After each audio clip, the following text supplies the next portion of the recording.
Hello everyone. इस video में मैं आपको बताऊंगा कि आप मेडिफ्लक्स में एक सेल बिल कैसे क्रिएट कर सकते हैं। देखिए, सेल बिल क्रिएट करने के पेज तक आप 4 तरीकों से पहुंच सकते हैं। सबसे पहला तरीका है, आपको साइड बार में सेल्स का ऑप्शन दिखाई देगा, उस पर क्लिक करके आपको यहाँ पर कुछ ऑप्शन शो होंगे और उसमें से आपको ऐड सेल पे क्लिक करना है। जैसे मैं ऐड सेल पर क्लिक करूँगा तो मैं ऐड सेल वाले पेज पे पहुँच जाऊँगा। ये हो गया एक तरीका। दूसरा तरीका हमारे पास है, यहाँ पर आपको टॉप बार में क्विक नेविगेशन दिख रही होगी, इस पर क्लिक करना है। यहाँ पर पहला ही ऑप्शन ऐड सेल का है, इस पर क्लिक करूंगा तो मैं ऐड सेल वाले पेज पर पहुंच जाऊंगा। तीसरा तरीका हमारे पास ये है कि आप चाहे किसी भी पेज में हो, वो 2 तरीके भी आप किसी भी पेज से एक्सेस कर सकते हैं, और इंक्लूडिंग ये वाला तरीका। मैं कंट्रोल के शॉर्टकट क्लिक करूंगा और यहाँ पर मुझे मेडिफ्लक्स का सर्च लेंस खुल जाएगा। यहाँ पर मैं ऐड सेल सर्च करूँगा, ऐड सेल, ठीक है। यहाँ पर मुझे ऐड सेल का ऑप्शन दिखाई देगा, उसके बाद एंटर क्लिक करूँगा तो मैं ऐड सेल वाले पेज पे पहुँच जाऊँगा। और चौथा तरीका है शॉर्टकट, ऑल्ट F6 से मैं ऐड सेल वाले पेज पे पहुँच जाता हूँ। अगर मैं किसी भी पेज पे ऑल्ट F6 क्लिक करूँगा तो मैं ऐड सेल वाले पेज पर पहुँच जाऊँगा। तो ये थे हमारे पास 4 तरीके ऐड सेल वाले पेज पर पहुँचने के। आप किसी भी तरीके से जाएं, आप इसी पेज पर पहुंच जाएंगे। तो सबसे पहले यहाँ पर ऐड सेल वाले पेज में हमें डेट सेलेक्ट करना होता है कि ये सेल बिल हमें किस डेट की क्रिएट करनी है। बाय डिफ़ॉल्ट यहाँ पर आज का डेट रहता है।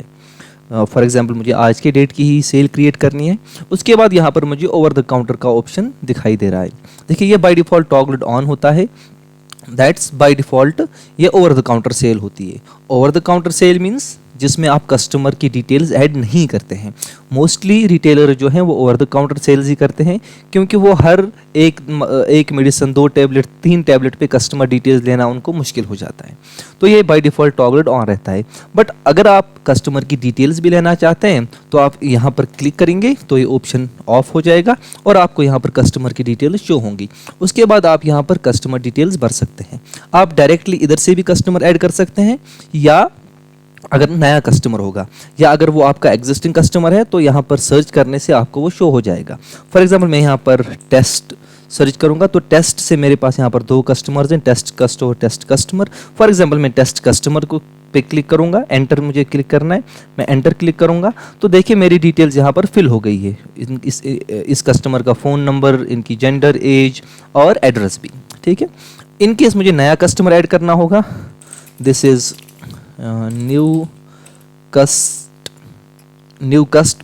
ठीक। न्यू कस्ट से मैं सर्च करूँगा। इस क्यूरी से मेरे पास न्यू कस्टमर और दिस इज़ न्यू कस्टमर 283993 भी सर्च हो रहा है। बट इवन अगर मैं एक नया ऐड करना चाहता हूँ तो मैं ऐड कस्टमर के ऑप्शन पे आ जाऊँगा और यहाँ पर एंटर क्लिक करूँगा। ये इनका नाम ये ऐड हो गया है। उसके बाद में इनका फ़ोन नंबर यहाँ पर लिख दूँगा, मैं कुछ भी लिख देता हूँ अभी के लिए। उसके बाद उनकी जेंडर में सिलेक्ट करूंगा, फॉर एग्जांपल मेल, उनकी एज सिलेक्ट करूंगा। आधार नंबर अगर होगा जो आपको NRX या H1 के ड्रग्स के केसेस में लेना पड़ता है वो फिल कर लूँगा। और एड्रेस ये मैंडेटरी है, दिस इज़ न्यू कस्ट एड्रेस, ठीक है। ये डिटेल्स में फिल कर लूँगा। इन केस अगर आप NRX या H1 ड्रग बेच रहे हैं, सेल कर रहे हैं कस्टमर को, तो उस केस में आपको डॉक्टर का नाम, उनकी licence number, this is also optional, या OPD का टिकट नंबर, जो उनको हॉस्पिटल से टिकट मिली होगी उसका नंबर यहाँ पर नोट करना पड़ता है, इन केस अगर वो NRX ड्रग होगी। अगर नहीं है तो आप इसको छोड़ भी सकते हैं। उसके बाद यहाँ पर नीचे सीधे हमें ड्रग्स टेबल में ड्रग्स ऐड करनी है, मेडिसिन ऐड करनी है। फॉर एग्जाम्पल मैं यहाँ पर कुछ मेडिसिन ऐड करूँगा, सीधे मैं क्वान्टिटी के सेल पे इसके बाद पहुँच जाऊँगा। मैं एक ही सिलेक्ट कर लेता हूँ। अगर मैं टैब बटन पर क्लिक करूँ तो मैं नेक्स्ट सेल में पहुँच जाऊँगा, जैसे जो टैब्स है, और ऐसे में आगे आगे पहुँच जाऊँगा। अगर मैं टैब क्लिक करते जाऊँ तो नेक्स्ट रो में पहुँच जाऊँगा, या अगर मैं क्वांटिटी में सीधे से एंटर क्लिक करूँ ऐसे भी मैं नेक्स्ट सेल में पहुँच जाता हूँ। फॉर एग्जांपल दूसरा कोई मेडिसिन मुझे ऐड करना है, मैं यहाँ पर पहुँच जाता हूँ, ओके। उसके बाद अगर आपको पूरी क्वांटिटी नहीं बेचनी है और पार्शियल क्वांटिटी यानी टैबलेट्स, इन केस ऑफ सिट्रिप्स, अगर कैप्सूल होगा, टैबलेट होगी, या कोई और मेडिसिन है जिसको आप पार्शियल क्वांटिटी में भी बेचते हैं, तो उसको मैं यहाँ पर ऐसे ऐड कर सकता हूँ, ठीक है। देखिए इसकी MRP 95 है और 2 टैबलेट्स का कॉस्ट मेरा होता है 38, ठीक है। ये कॉस्ट कैसे कैलकुलेट होता है, अगर आप ऐड परचेज वाली वीडियो वीडियो देखेंगे जो हमने ऑलरेडी अपलोड कर रखी है, तो वहाँ पर देखेंगे आपके ऐड परचेज करते टाइम हमें यूनिट्स का एक ऑप्शन मिलता है, जो मैं वहाँ पर यूनिट्स सेलेक्ट करूँगा, यानी कि मेरे एक स्ट्रिप में कितनी टैबलेट्स हैं, तो अगर आप वो नंबर से ही फिल करेंगे तभी यहाँ पर टैबलेट्स की करेक्ट प्राइस कैलकुलेट हो जाएगी। अगर आपने वो गलत लिखा होगा तो यहाँ पर भी गलत प्राइस कैलकुलेट हो जाएगी, ठीक है।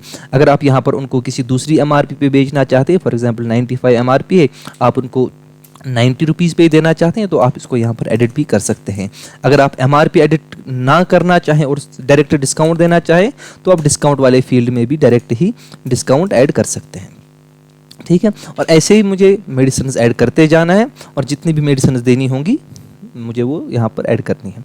उसके बाद अगर मुझे ग्लोबल डिस्काउंट देना होगा, अगर मुझे हर मेडिसिन के लिए अलग अलग डिस्काउंट देना होगा, तो मैं यहाँ पर ऐड करूँगा उनको। बट अगर पूरी बिल पे एक डिस्काउंट होगा, तो मैं फॉर एग्जांपल मुझे 20% डिस्काउंट पे इनको ये बिल देनी है, तो मैं 20 लिखूंगा और पूरी बिल पे 20% डिस्काउंट ऐड हो जाएगा यहाँ पर। उसके बाद हमारे पास एक तो पेमेंट मेथड रहता है और पेमेंट रहती है कि इन्होंने पेमेंट की है या नहीं। अगर पेड है, उन्होंने पेमेंट कर ली, तो पेड सेलेक्ट कर लेंगे। अगर उन्होंने पेमेंट नहीं की तो अनपेड सेलेक्ट कर लेंगे, और अगर उन्होंने आधा ही अमाउंट दिया तो पार्शियल में सिलेक्ट कर लूँगा।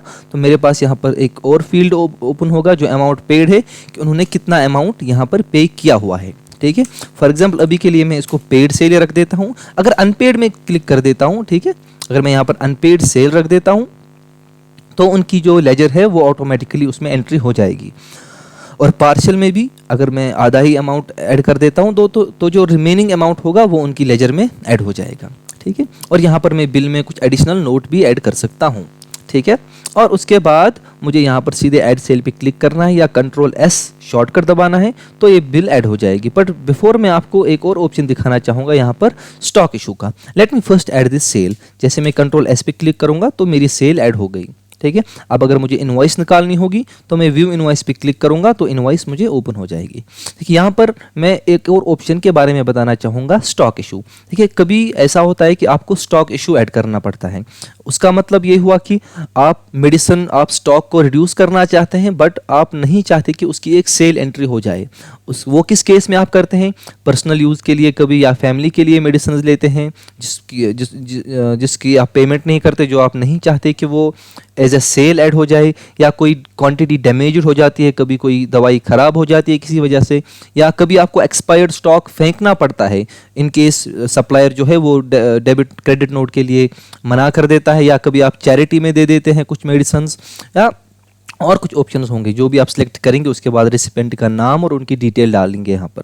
तो ये वाली अगर इस केस में आप मेडिसिन यहाँ पर ऐड करेंगे ये ऑप्शन टॉगल ऑन करके, तो उस केस में वो एज ए सेल ऐड नहीं होगी, ठीक है। और जब आप GST वगैरह भी अगर आप फाइल कर रहे हैं तो वो GST में उसी तरीके से आ जाएगी, ठीक है। अभी के लिए मैं ऑफ ही रख देता हूँ। तो बात हो रही थी सेल बिल की, सेल इनवॉइस की, ठीक है। जब आप ऐड करते हैं आपको यहाँ पर भी पॉपअप में ऑप्शन मिल जाता है व्यू इनवॉइस का। अगर आपने वहाँ पर क्लिक नहीं किया तो आप सेल लिस्ट में भी उस इनवॉइस पे जा सकते हैं। देखिए यहाँ पर मैंने अभी न्यू कस्ट को एक सेल इनवॉइस क्रिएट की थी। यहाँ पर 3 डॉट्स पे क्लिक करके मुझे व्यू इनवॉइस का ऑप्शन आ जाता है। यहाँ मैं इस नंबर पे क्लिक करके ये सेल ओपन हो जाएगी, जहाँ पर मुझे इसकी डिटेल दिख जाती है। और यहाँ पर मैं इनवॉइस पे क्लिक करूँगा तो मेरी इनवॉइस यहाँ पर ओपन हो जाएगी, देखें, ठीक है। इसको आप यहाँ से फिर या तो आप प्रिंट निकाल सकते हैं या डाउनलोड कर सकते हैं। अगर आपके पास थर्मल प्रिंटर है तो वो भी उससे भी आप थर्मल प्रिंट भी निकाल सकते हैं, ठीक है। तो थर्मल इनवॉइस हमारी ऐसी निकलती है, ठीक है। ऐसे आपको थर्मल प्रिंटर पे मिल जाएगी वो। इन केस आपके पास बड़ा प्रिंटर है आप वो वाला प्रिंट ले लेते हैं, ठीक है। तो इस तरीके से वो निकल जाएगी। इन केस आप व्हाट्सएप पर उनको सेंड करना चाहते हैं तो यहाँ पर व्हाट्सएप का बटन है, इस पर हम क्लिक करेंगे तो उनको डायरेक्ट एक व्हाट्सएप मैसेज चली जाएगी जिसमें उनको इनवॉइस की लाइव लिंक मिल जाएगी, जिस पर वो क्लिक करके खुद से इनवॉइस देख सकते हैं या डाउनलोड कर सकते हैं। आप उनको डायरेक्टली किसी और माध्यम से, किसी और मीडियम से लिंक शेयर करना चाहते हैं इनवॉइस की, तो शेयर पे क्लिक करेंगे, यहाँ पर इनवॉइस की लिंक मिल जाएगी, या मैसेज, ईमेल, फेसबुक, जिस भी तरीके से आप उनको भेजना चाहें, या इस पर कॉपी करूँगा फिर मैं उनको ये लिंक किसी भी तरीके से भेज सकता हूँ। तो इतना आसान था मेडिफ्लक्स में एक सेल ऐड करना। बाकी जो ऑप्शन यहाँ पर सेव ड्राफ्ट या ड्राफ्ट्स है, इसको हम नेक्स्ट वीडियो में डिस्कस करेंगे। Thank you so much for taking time to learn Mediflux.